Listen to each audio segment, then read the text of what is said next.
Welcome to the Coalition Tackles, a monthly review of the tactics and techniques employed by people, places, and organisations using sport and physical activity to address some of the nation's most pressing social challenges. It's brought to you by the Sport for Development Coalition, a group of 180 organisations who work together to enhance the positive impact of sport and physical activity. The coalition is supported by Sport England, Comic Relief, and Laureus Sport for Good. I'm Ollie Dudfield, the Executive Director of the coalition and host of the Coalition Tackles. For this episode, I'm joined by Hayley Jarvis, Head of Physical Activity for Mind. And we'll be discussing the role of sport and physical activity in tackling the mental health and wellbeing crisis brought on by COVID-19.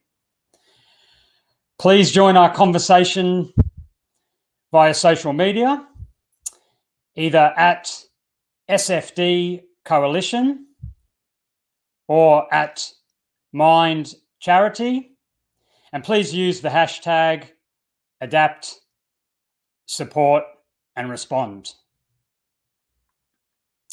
Now, today's discussion may touch on topics from your past and present that people find difficult or upsetting. Details of organisations providing mental health support are available at mind.org.uk or the Sport for Development website on sportfordevelopmentcoalition.org/coalition tackles.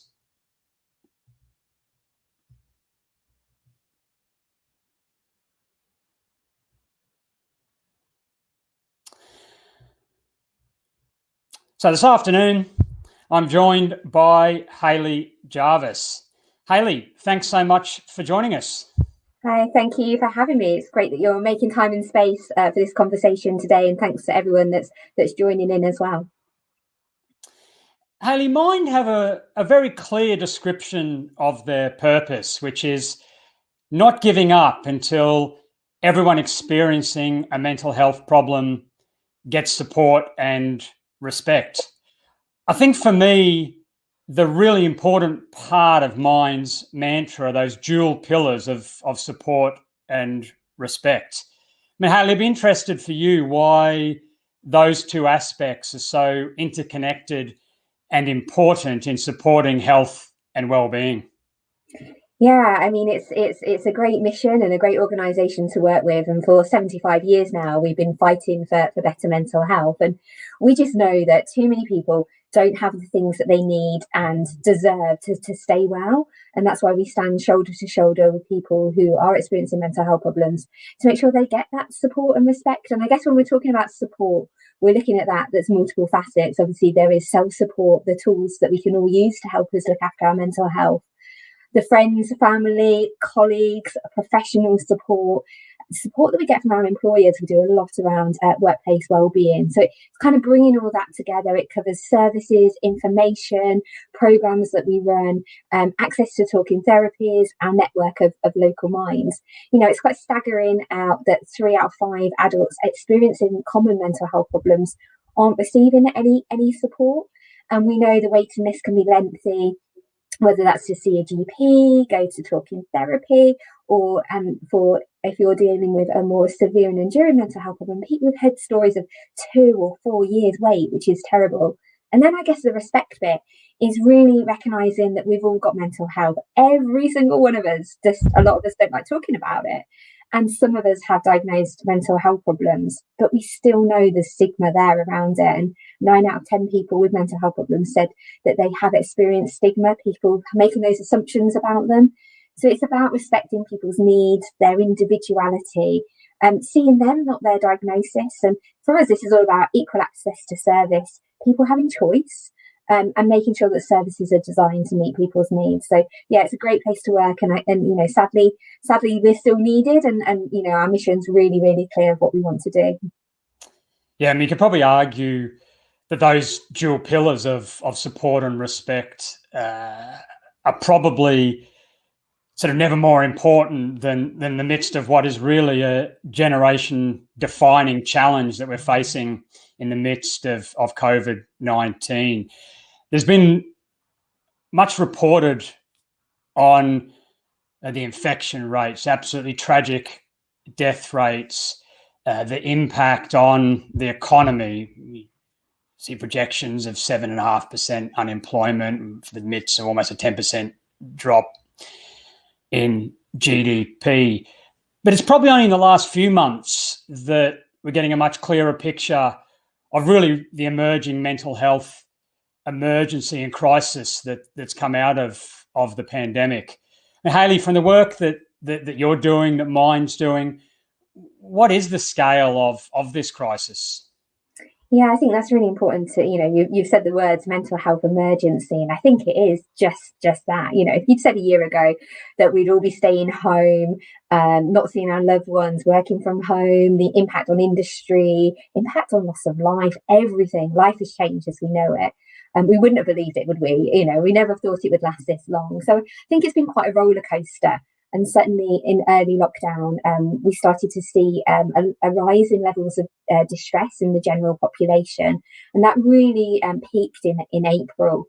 And then it kind of started to drop back down as we saw that in the general population, people were becoming more resilient. We were kind of learning how to live with some of this. And we kind of started to adapt to the new normal. But from our own research at Mind, we found that 1 in 5 adults experienced a mental health problem for the first time. And that's quite a shock when you don't know what these thoughts and feelings are. And that impact of in and out of lockdown has really impacted on people, particularly this third lockdown during winter. We've found that people have found that particularly hard. But I guess what we know increasingly is people with an existing mental health problem have fared particularly worse. So 2/3 of people with a mental health problem told us that their mental health got worse as a result of the lockdown. And there's some really staggering research out there that people with severe and enduring mental health problems were more likely to have had COVID, more likely to be hospitalised, and sadly, more likely to have died.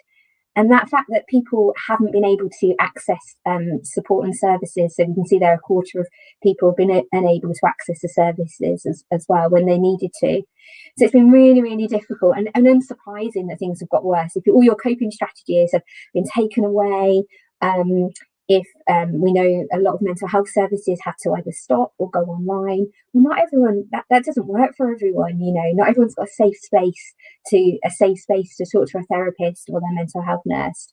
So it's unsurprising, but it's really concerning. And I guess there's been some quite recent research from the summer that's showed absolute record numbers of people being referred to emergency crisis care during that time. So to put it in like everyday perspective, calls to our info line have doubled. The calls that we're seeing are more complicated, they're taking longer, there's more to work through, and just generally people are needing more support. And I think that's been seen across our colleagues in the charity sector, so for all listening services. So I just wanted to say, if anyone needed that help and support, and we've shared some of the helplines, hang on in there if you can, wait, if not, ring back. There are people there that want to talk to you and support you, but just recognising that they are in increased demand. So there's lots of information out there. I think the Mental Health Foundation put out a report saying 8.5 million extra adults and 1.5 million additional children and young people would require mental health services in the coming years. So this isn't just an immediate response. This is going to have an impact for months and years ahead. And that's obviously a real concern for us, that the loss of life, the impact of lockdown, the recession, all of those things we've talked about will impact on our mental health going into the future. But there is hope on the horizon. The vaccine rollout, services beginning to open up, parents alone, I've spoken to quite a few this week, the fact that the kids have gone back to school, that's just one pressure. We can only take so much in our bucket or our cup or whatever analogy that you use. So some of the pressure is easing, but it is a really concerning time. You touched on one point that I really wanted to pick up on, and I think through all the uncertainty and challenges over the past year, unfortunately, one consistent has been the inequitable impact of the the pandemic. And I think of evidence released from the Health Foundation's COVID-19 impact inquiry, and it said that people in affluent areas are 50% less likely to die from the pandemic than those in the poorest areas. People of Black ethnicity 4 times more likely to die from COVID-19 than people of white ethnicity. Twice as many 18 to 24-year-olds have been furloughed or lost their jobs due to the pandemic than working age adults. And what do we know and what are we seeing around the inequitable impact on people's mental health and well-being? Yeah, it's a societal issue. So we already know there was existing health inequalities, particularly around social deprivation, poverty, around Black, Asian, minority ethnic communities, and mental health. So young Black men are more likely to be sectioned than any other group of young people, and some really scary data there. And in turn, the pandemic has just heightened all of that. And I think there's groups that we're seeing in particular around, for frontline workers, their mental health, for the first time having to sort of treat your colleagues and, dealing with the grief of losing colleagues. The whole world's been told to stay at home, and whether you're a bus driver, transport worker, working in a shop, or on, in the NHS, you've had to go out and deal with, the pandemic, and, in essence, put your life at risk and deal with all that uncertainty, all the pressure on you. You've mentioned children, young people, obviously not seeing their friends, staying at home. We've seen actually increases in isolation around children, young people, more than any other group. So everyone assumed it would be the older people that would struggle with this. But actually 72% of young people said that their loneliness made their mental health worse. And then you think about the students going back to university in September, and there was all that discourse in the media around students are, causing COVID and it's spreading.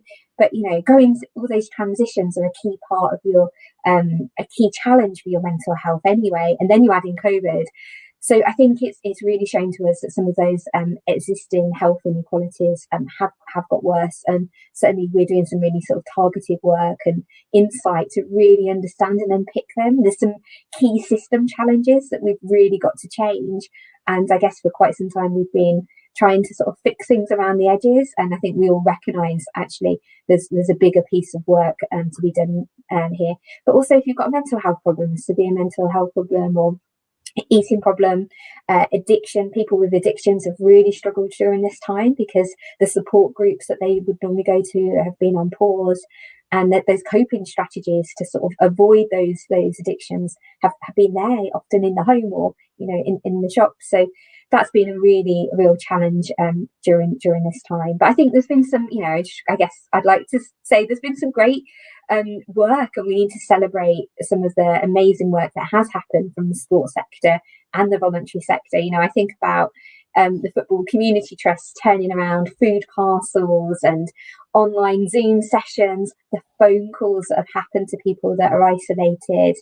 Our frontline is where sort of the mental health charities have all come together to provide round-the-clock care and support for frontline workers. So it is a challenge. There's a lot that we need to do, but I think there's been some really good pockets of good practice through that.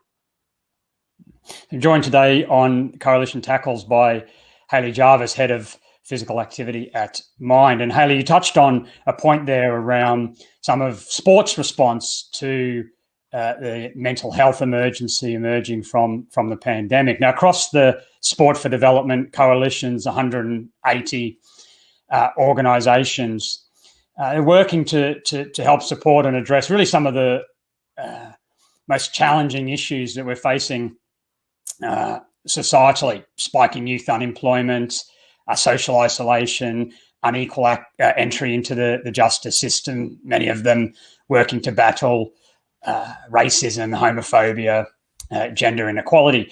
Interestingly, often people will ask, well, what on earth does sport and physical activity have to do with these issues? Others will suggest that elements of sport can fuel some of these issues. So, Hayley, let me pose that question to you. Now, what does sport and being active have to do with mental health and well-being? You know what? I think there's been an awakening. I think I'll describe it as in the last 12 months of the real crucial role that physical activity has in supporting our mental health. You know, it reduces the risk of depression, developing depression by up to 30%. And for a large part of this last year, it's been one of the only reasons that we've been able to leave our house. You know, it's certainly, I've been talking about Boris and Chris Whitty doing my job for me, kind of getting out that message about how important it is. Helps us to sleep better, achieve a better balance of those stress hormones through the release of cortisol, lifts our mood through endorphins and the release of dopamines. It's just something we can feel those benefits immediately, and actually it can be as effective for mild, moderate depression as antidepressants. So the NICE guidelines, the clinical guidelines, recommend 3 structured group-based physical activity sessions a week for up to 45 minutes. So it has a real powerful role. And I think for us, what we've seen is the important role of peer support from all of our programs, that the physical activity is really good for us, but actually what really enhances it is 2 things. One is the peer groups, so being with people who are going through the same thing and experiencing it and supporting one another. That social contact with social animals, that really helps. And it's even better if it's outdoors. So, you know, many of us have put on our running shoes, walking out in nature, notice the birds for the first time. They've always been there, right? We've just not noticed them. And so we know from research that actually being outdoors and active is even greater. So I think it has a huge role. It doesn't work for everyone. And I think we need to be really cautious in our messaging around it, because we know for many people, it's not like you just go for a run and that fixes everything. Actually, it's far more complicated and nuanced. Medication, talking therapies, other therapies help people. And of course, some people are at risk of doing too much. So at risk of exercise addiction, over exercising and eating problems. So it has huge benefits, both to us as individuals, but also I think as an engagement tool and a platform. And I don't think we celebrate that enough. And I think the work of, you know, whether it's been rugby clubs or all sorts of clubs and organisations in supporting people's and pivoting and doing something differently to support mental health. It might not be running a session necessarily, but, you know, delivering stuff, doing stuff out, you know, paying doorstep visits we've seen. That's really, really helped. So yeah, in short, I guess after my long answer, it has immediate benefits. It's even better in a group setting and if outdoors and there's social connections. But yeah, it's been an awakening for sure this year. I think when you talk about the importance of or the efficacy of groups sessions, some of that organised element around sport and physical activity, it really so brings and sharpens some of the impacts over the past year, where sport for development programs have had to pause, community clubs have been shuttered, we've seen gyms and leisure centres closed for periods. In response, we have seen and heard from a lot of members of the coalition network and beyond of how they've adapted and pivoted, and you spoke to that yourself. We've had over the last few weeks as the Adapt, Support, Respond campaign's been looking at mental health and well-being. We've had stories from as far as Wallsend in Newcastle to Berkshire and Newham in London, and you'll see there some of the organisations that are sharing through the Adapt, Support, Respond hashtag how they have pivoted and responded to the pandemic. At Fight for Peace, based in Newham, have highlighted their work providing socially distanced boxing sessions. You've got Get Active Berkshire, a great story of lockdown physical activity heroes, including AJ Nayak, who's been running a series of one-to-one and group Zoom table tennis sessions and supported mental health and well-being of around 250 people aged between 6 and 88, which is a fantastic diverse range there. Or Time Met College in Wallsend, who've tweeted about adapting their Safe, Fit and Well program to provide remote services, and included a testimony in their tweet from a participant describing the huge positive impact that the program's had on their mental health. As we were looking at the adaptations and response of various organisations across the coalition. The coalition's tackles roving reporter, really, as well as its creator, producer, and really the brains trust, Simon Lansley, took a virtual visit to Hertfordshire, and he wanted to find out more about partnership between Mind Hurts and Stevenage FC and how they were supporting their community during the lockdown. So we come here every week on a Wednesday. We'll start out with just a little drill, have a warm-up, do some games. A few of them from the group come along, and as I said, they didn't know each other before, but now they're meeting up outside of the session. I hear every week they're sort of meeting up. Oh, I've been part of this team since about 2002 now, getting out, meeting people, socialising, on and off the pitch, being part of the team. In the old days I was quite shy, didn't chat a lot. As I got through later on, I opened myself up and got more confident. We're in the second round of the Get Set to Go programme nationwide, which means there's more and more places that are offering Get Set to Go across England and Wales. The statistics about mental health affecting 1 in 4 people, we all have mental health. We can all do things that might benefit our mental health. Research has found that getting active in a structured group activity can be as effective in treating mild to moderate depression as taking antidepressants. One is the psychological side of it, so if people are coming out doing some physical exercise, no matter what it is, and also there's a social side. I've seen that they've developed friendships throughout since September, since we started, and I've certainly got to know them better. The foundation team had a day session with Mind, which was very useful, making us aware of all the different aspects of mental health and how it helps these guys, particularly when we're coaching them. 2 years ago, we lost 3 people in the family. I suffered a nervous breakdown, and that even knocked my confidence even more. I'm glad I've come back, really, really glad.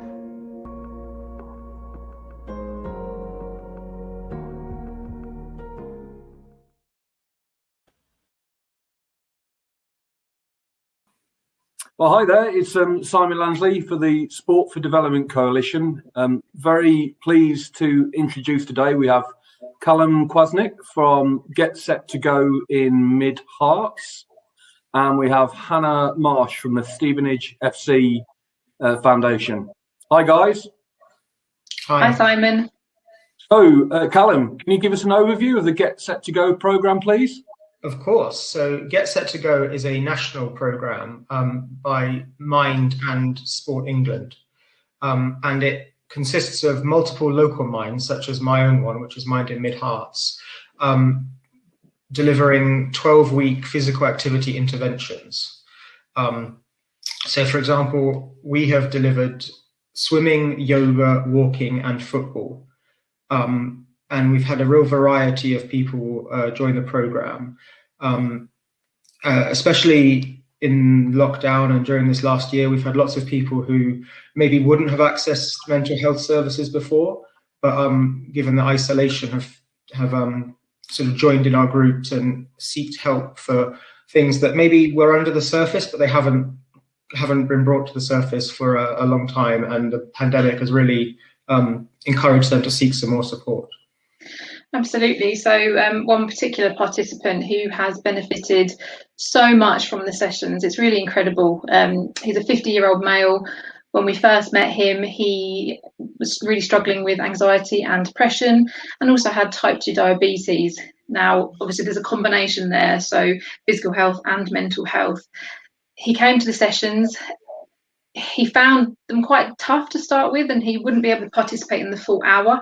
So there'll be chances where he'd come out and we'd just had a bit of a chat, because he couldn't quite feel all the physical side of things. But as the weeks went on and he got into a bit of a routine and his physical fitness improved, he'd be able to go in, play a full hour of football, and felt amazing for it.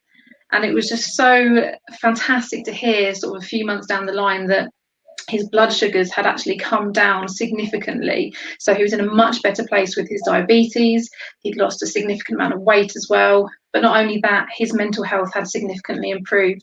So I think that just shows the power of something like this, being able just to affect both physical and mental health in a positive way. During the lockdowns, we've been doing things like check-in calls. So I would just ring up the participants and see how they are. And where we also ran, particularly in the first lockdown, Hannah was very kind to offer us an online fitness session, which she ran for our participants. And I don't know if you wanted to talk a bit more about that, Hannah. Yeah, sure. Thanks, Callum. So my background is sort of personal trainer and fitness and everything, and I do a lot of those sort of sessions through the foundation anyway. So with Get Set to Go, it just made sense that we put something on for the participants that kept them active, that enabled them to keep in contact with people and have that sort of social element. So once a week we would put on a virtual fitness session. So Callum got involved, I got involved, we all did. We're jumping around our kitchens and living rooms. But it was really powerful just to get people involved with it. And I think they found it really beneficial just to be able to do some form of activity.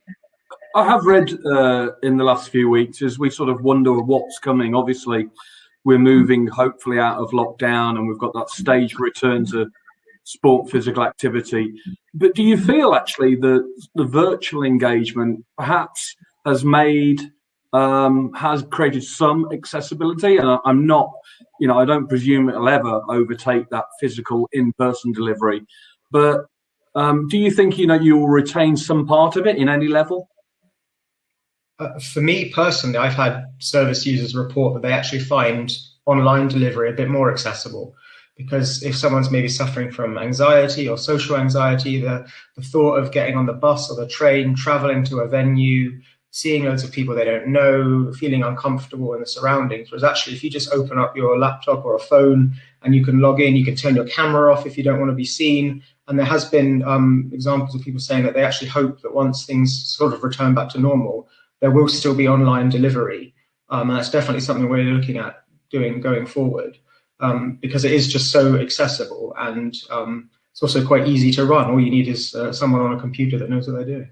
Mm. And I wonder, Hannah, if as Callum says, somebody's fairly reticent, it's quite a soft touch way or a light touch way of engaging with them. And then perhaps when you feel that moment is right, then you can move into face-to-face. But there's kind of no rush, isn't there? Very much so. I completely echo everything that Callum just said about that understanding with people, whether they have some form of anxiety and not necessarily wanting to come back into things. But I also think we've been in this pandemic for the best part of a year now. And although I'm sure a lot of people are very keen to get back into face-to-face and physical things, I think there will still be some apprehension and people might not feel ready to actually get back into things like that straight away, especially with vaccine rollout still happening and not everyone's got one as of yet.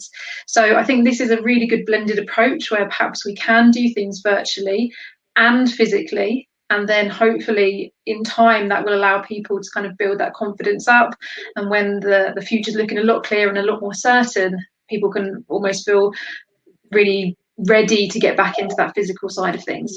Yeah, thank you so much for your time today, guys. Like I said, I'm a real convert. I think it really stands out for me, especially with regards to the coalition. We're great believers in collective action, and I think this is a great example of a non-sports organisation in mind, with very defined outcomes, partnering with a very amenable and accessible local football club.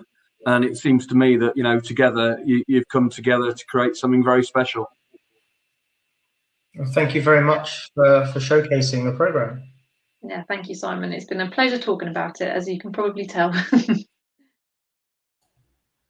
A fantastic insight there from Hayley and Callum. And over the last few weeks, we've had a number of organisations across the Coalition network and beyond join this conversation through the hashtag Adapt, Support and Respond.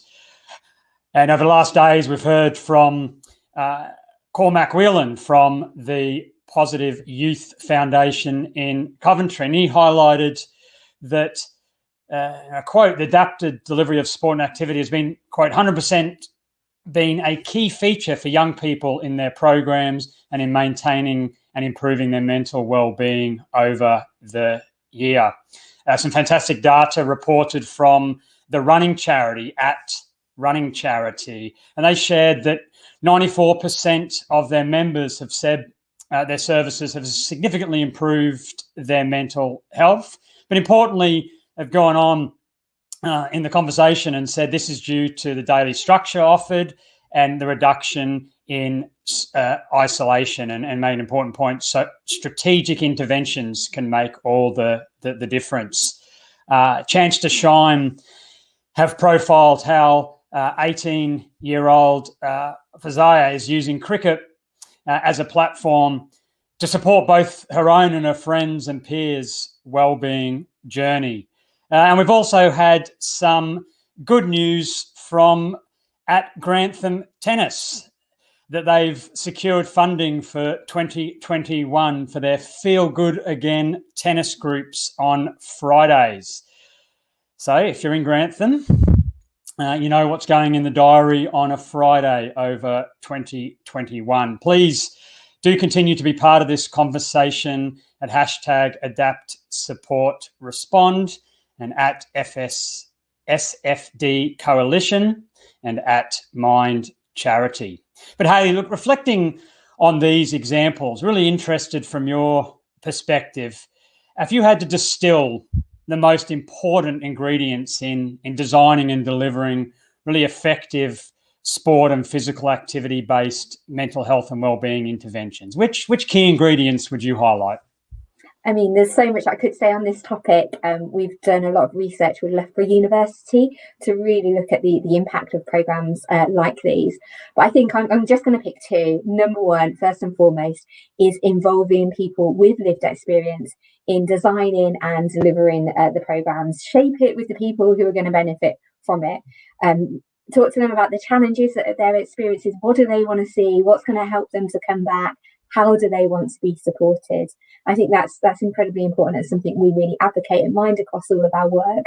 And we've got toolkits and resources to help people really think about how to shape those programmes. And no one's more of an expert than the person that's going to come along. So talk to them. And I guess the second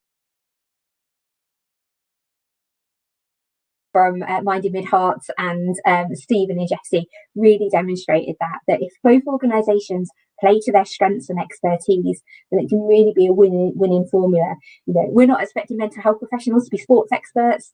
We're definitely not expecting sports professionals to be mental health experts, but we need to provide services that are safe, you know, that there's escalation processes in place, there's signposting, that there's training, that staff receive supervision and have somewhere that they can reflect and offload after the session, because sometimes we can get ourselves into some challenging situations. So by coming together and working together, then I think that those are absolute winning ingredients. So you can read our summary report there on our website. But for those of you that like the academic report, at the National Centre for Sport and Exercise Medicine at Loughborough, you can access the 424 pages, I think it is. And certainly, I think so. When those ingredients, as you say, come together, and you mentioned too there, as it being driven by lived experience and really collective action, to areas that speak very closely to Coalition's mantra. And it's when those ingredients are effectively designed and delivered that we see that sort of impact on supporting mental health and well-being. And in that vein, during the week, Simon was out and about again virtually, and he spoke to a journalist and freelance writer Hannah Green about her experiences with homelessness and PTSD, and how sports, physical activity-based interventions, and surfing in particular, has helped with her health and well-being journey.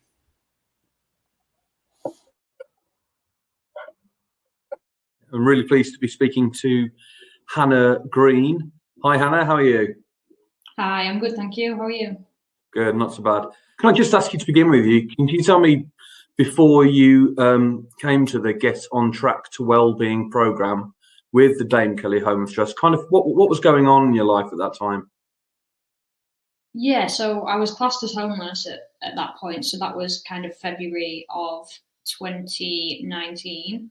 And I was struggling really badly with my mental health, with PTSD, and I wasn't really going out and seeing people. I wasn't sleeping. I wasn't really doing it. I was hardly even functioning, to be quite honest with you. So I needed something to kind of,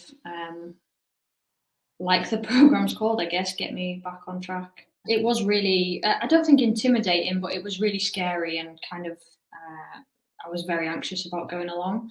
I think had I had more than 2 days to think about it, I might have kind of panicked and maybe not gone. But when I got there, it was really kind of chill, and you know, I think it was James Curtin. He asked me if I wanted a cup of tea, and we just kind of sat down and had a chat. There was no real pressure, and kind of my experiences in the past when you meet new people or like services that are maybe similar to Get on Track. There's always professionals, and they sit down and there's a stack of paperwork you've got to go through, and you've got to kind of go through your life history kind of thing. And there was just none of that. We just sat down with a brew and had a chat. So yeah, it was great, and that really helped kind of the initial anxiety. You've talked previously about the sort of wide variety of activities. I mean, we talk about, you know, sport. It certainly isn't just sport, is it? It's physical activity and a real wide variety of activities. And you've mentioned also that they kind of pushed you out of your comfort zone, which is quite something to say when you're on the journey that you've been on. How did they help? So I think at first it was like really little things. So on the first few days we did like different team building activities, and kind of at the time I wasn't really used to spending time with people my own age, and it's something I really have tried to avoid. So just like little games, like we played a game called Zombie, and just little things like that just pushed us like a little bit at a time. And then before I knew it, I was kind of like leading the group. And I don't know, they did it in a way so that you didn't really realise you were doing it until you were doing it. So yeah, and then, you know, we did things like dodgeball and basketball and things like climbing as well. And we went to Inflator Nation in Beverley, which is like, that was just so much fun. What was it like when you first, well, first of all, how did you get into the surfing program? Secondly, what was it like when you first went there? So how I got into it was, one of the charities I was kind of in touch with at the time to help with kind of the homelessness thing, they kind of rang me up out of the blue to say, we've got this new surfing program. But I think without the Get on Track thing, I wouldn't have had the confidence to say yes and give that a go. I turned up on the day and I was really anxious. I had my hood up, which kind of back then, I always had my hood up. I didn't want to speak to anyone. I didn't want to make eye contact with anyone. So I turned up and just kind of sat there, was given a wetsuit. We were taken down to the beach, and I was thinking like, oh my God, what am I doing here? And how on earth is this going to help me? And then we were kind of given a demo, and I wasn't really paying attention because I was panicking. And then we dragged the boards into the water, and it was just like the strangest thing. As soon as I was in the water, it was just this, like, it's really hard to put it into words, like this sense of calm. And it just, I just wasn't used to it. And then kind of the first few waves I caught, just on my knees, didn't even stand up. But when kind of that feeling of catching the wave, it was just like this sense of freedom that was just incredible. How do you think that what you've been through can help people as we look to emerge from the pandemic? I guess I've learned that even if it's not surfing, even if if there's no waves and it's flat, you can really, by forcing yourself to do something physical, you can really kind of improve your own mood. I'm not saying, go for a run and all your problems will be solved. That's not what I'm saying at all.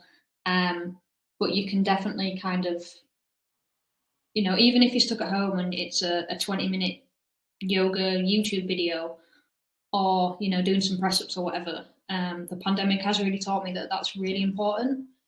And, I've noticed it myself. If I've gone a few days without exercising, it's just, it does make a big difference. Fantastic, Anna. Thank you so much. So finally, we'll just say thank you very much to you. thank you to the Dame Kelly Holmes Trust for putting us in contact with you, and also we're huge admirers of the Wave Project, who are part of the coalition as well. A really impactful story there from Hannah, and really valuable guidance there in terms of program design and delivery. And Hannah spoke about her experiences with Dame Kelly Holmes Trust. I know last year they reported about 7.5% increase in sort of mental wellbeing reporting across participants using the Warwick Edinburgh mental wellbeing scale. And we see this across a range of organisations in the coalition network who are consistently reporting increases in participants' resilience and well-being, really drawing on accepted non-sport, non-sector measures and reporting tools. We know across the population that there's a association between being active and mental well-being. We've had some organisations, individuals across the coalition join the conversation and add to this sort of like evidence base around the contribution of sport and physical activity to mental health and well-being. Paul Jarvis, head of health at Street Games, has shared evidence that social prescription for children and young people can deliver above a £5 return for every pounds spent through returns on health, well-being and other social impacts.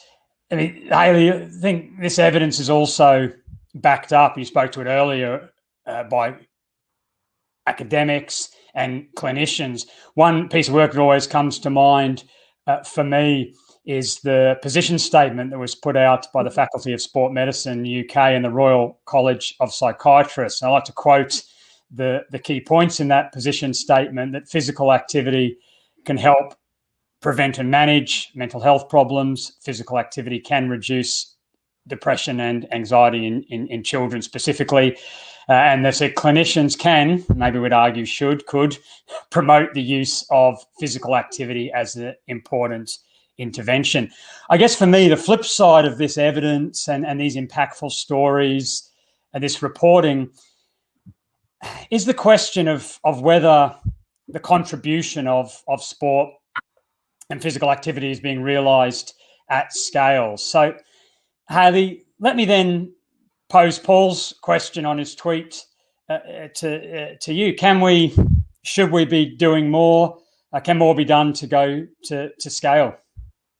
I think so. I think we can all do more to sort of champion that. And I think, literally every day I hear of new amazing programs. I heard of one earlier with a CAM service in Yorkshire, working with Yorkshire Sport and having some huge outcomes. I guess before I say that, I just want to say one thing. It's not always about, for some people, it's about maintenance.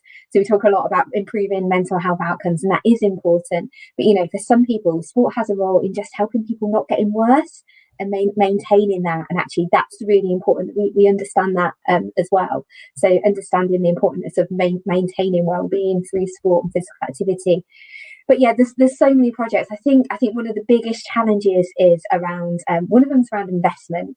And, there's these pockets of good practice, programs last for a couple of years, achieve some great outcomes for those individuals, great report, but then the funding comes to an end and those programs disappear. And we see this time and time again. We see this in the local mind network, we see it in local authorities and all sorts of organisations. And it's really about looking at a funding model that is more sustained, whether that comes from the sport pockets or looking at unlocking some of that health funding as well. We know the team at Sport in Mind have been doing some great work in secondary mental health services for some time and unlocking funding in certain areas of the country and some great programs. But I think us all working together, and I think working differently, I think that is the key. That many of us have similar outcomes that we want to achieve. For us, we really want to embed this work in the sports sector and in the mental health sector. For us to put perhaps our own organisation's priorities to one side, to really think about what can we bring to the table and put in the pot to collaborate to make sure something's safe and effective, and really then sort of build confidence in the health sector. You know, I remember challenging in my early days, challenging the Royal Council of Colleges of GPs around this. And, you know, there's still public confidence as well. People want a prescription, or they want to be signed, referred into counselling. There's still that doubt that people don't understand that physical activity can be an option, and it can support them whilst they're waiting on a waiting list with 500 other people for talking therapy. So I think funding is key, us working differently and sort of building that confidence, because the evidence now is really there. It's really, really strong. It's more about the system change that we need to bring to make this happen. You touched on a couple of key points there for me, improving but also maintaining mental health and well-being, and then critically, I think, embedding and mainstreaming this across systems.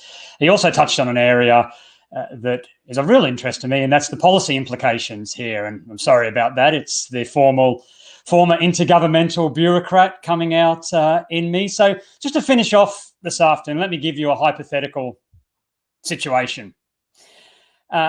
You're in a lift with the Prime Minister and, say, the Secretaries of State for Health and Social Care and Digital Culture, Media and Sport. You're on the way to a conference to speak to leaders in the mental health sector, and the sport and physical activity world. But unfortunately, the Prime Minister and Secretaries of State are feeling around in their suit jackets and bags and have lost their speeches.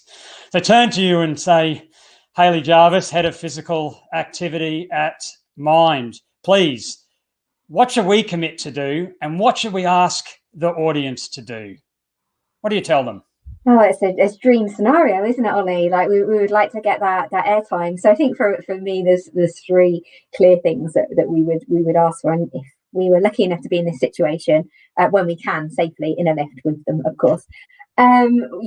Firstly, we believe there should be a cross-governmental plan for mental health, and that sport and physical activity should be a core part of that. It is a vehicle for achieving those wider mental health outcomes, whether it's participation, volunteering and coaching, or spectating as well. It can really help our mental health. So having that big plan across government, and sport and physical activity having a really clear role in that, I think is key. I think the second thing for us is about the sports policy side, and really embedding mental health in sports policy. It's everyone's responsibility. We've got a duty of care to our staff, our volunteers, our participants, and so making sure people are educated and engaged and supported on that journey. So making sure they get the right mental health education at the right time on that pathway, I think is key. So we need to embed mental health in sport. And then the final thing, which I guess I mentioned in my last answer, was really how we unlock mental health and really see physical activity as part of the solution, not the whole solution. And some people get very evangelical about this, and it can change people's lives, and I can see that, and I struggle with my own mental health and it helps me, but we need to be really clear it's part of the solution. So whether that's community mental health services, building it in around social prescribing, for people on waiting lists for IAP services, at the moment all of those things are so target driven. And actually, I think by working differently in those settings, that we could support people's mental health that way. So I guess those three things: government plan, embed mental health in the sports sector, and embed physical activity in the mental health sector as a tool over time. Which I guess leads me to a bit of exciting news in terms of moving forward with the influencing agenda, and really to create that system change. That Mind and Sport for Development Coalition are working together to develop a joint policy paper, and plan to bring together key stakeholders for a roundtable in May to really discuss how we can bring together organisations to shape this work. And then today, to complement this, we're launching a survey for the sports and physical activity sector to really help us to take stock of the progress and understand where people are at, and to really shape the future of that work. So I really think we're moving into really exciting territory around how we can really influence. We've got the evidence. Now's the time to create that system change, and I'm very excited about that. Hayley Jarvis, Head of Sport and Physical Activity at Mind. thank you so much for being the first guest on the Coalition Tackles, but more so for your real commitment and passion to change in this really important area, and been very clear around what contribution as part of a broader range of intervention and contribution supporting physical activity can make in terms of supporting joined up work to tackle the mental health and wellbeing emergency. Thank you for having me, Ollie. It's been a pleasure, and thank you for everyone at the Coalition and watching. I think we are stronger together, and we can really make change. So we've come a long way in 6 years since we launched the Mental Health Charter. Like, can we really make this sustainable? That's really what I'd like to do. So yeah, really look forward to working with you all. Thank you. I'll follow your call to action in your sort of last response, and ask as many of organisations, individual leaders in the network to continue this conversation at SFD Coalition or at Mind Charity, and using the hashtag adapt, support and respond.